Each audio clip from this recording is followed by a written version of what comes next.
why is she bothering to cut up a chicken? You can buy a cut up chicken in the supermarket.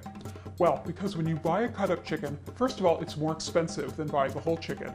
And secondly, you don't get the backbone. And if you don't have the backbone, then you can't make stock. So by cutting up your own chicken, you save money and you get the bonus pot of stock.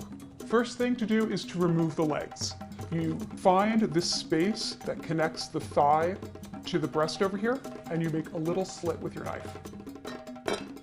Once you've made a slit, you can kind of see what's going on in there. And I'm going to pull this leg and I'm going to pop the bone out. So once you've exposed that bone, you can see the joint right there. There's a space. You just want to cut right through that to remove the leg. And then same thing on the other side.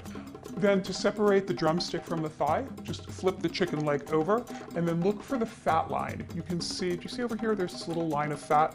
That shows you exactly where the joint is. So if you cut right through that, you're gonna cut right through the joint. See?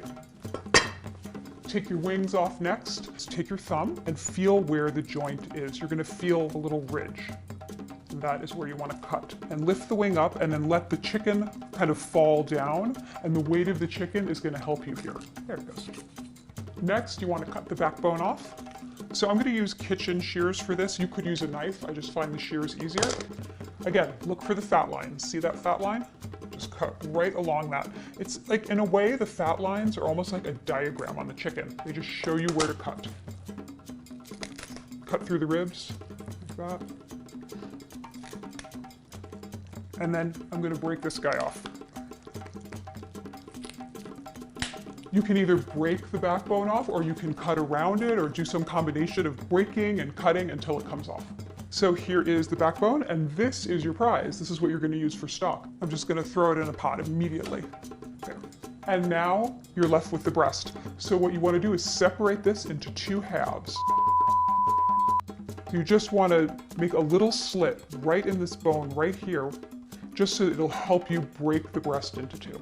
Okay, now flip over your breast again. And I'm just gonna bear down on it, and where you made that slit, the bone is just gonna crack. There, you can feel it.